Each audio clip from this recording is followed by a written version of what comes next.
This next tutorial is basically on how to create your own reports, and you start from any of the individual items that you want to print.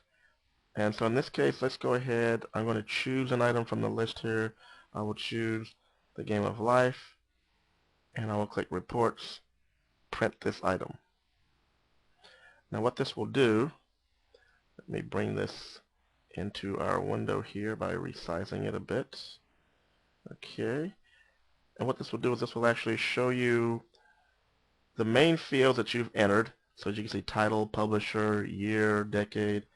If we scroll down, it'll actually show you any pictures if you have any of those on there as well. So this right here is a complete report. Now what I want to do at this point is to click Advanced Printing and Reporting, and let's bring this down into here. And this is where we can actually customize the report the way we need it to be.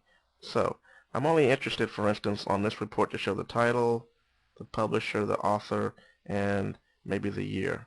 So what I can do is I can get rid of the subtitle. These are the fields that are going to show. These are the fields that are available. So let's get rid of the author, designer. Let's get rid of decade and the rest of it. So I can just keep clicking the button to move it over to the available fields. And if I wanted to add any more, let's see, I can come over here. Let me go ahead and add my own personal rating. And let me go ahead and add the purchase price. Then at this point, I can move things up and down, so I can put it in any order. So I can take the purchase price, move it up or down, or whatever I want to do. So when the report shows, this is the order in which it will be displayed. And I can give it a title. I'll just name it Quick Report for now. And I want to show the pictures, and let's go ahead and show any miscellaneous list items. I can check that. So my other options are notes, purchase, sale, price guide, and auction info. So I could have it show information on the purchase, meaning who did I purchase from, what their address is, their phone number, etc., or who I sold it to. Okay. I'm going to choose a color scheme.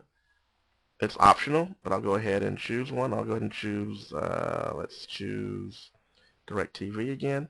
And then here I'm going to choose the number of columns. I'm going to do 2.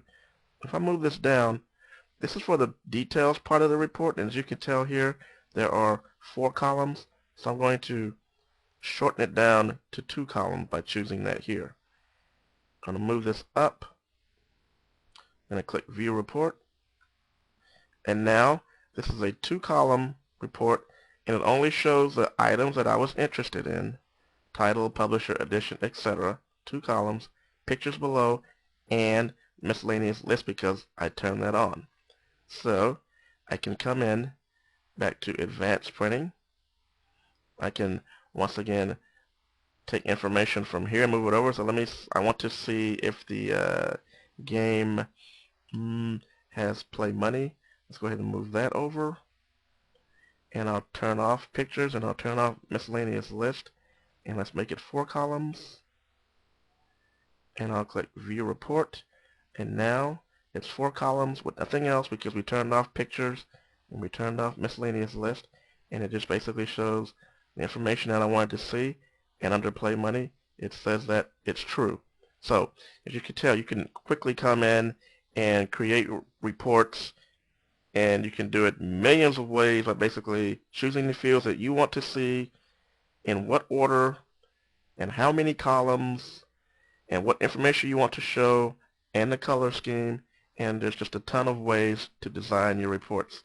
And in the next tutorial, we'll go over a few more things on reports that you'll be interested in, such as how to save it to HTML to maybe create your own web pages, how to save a report template so you can use it later without having to rearrange fields over and over every time you want to do a report. So we'll go over that in the next tutorial.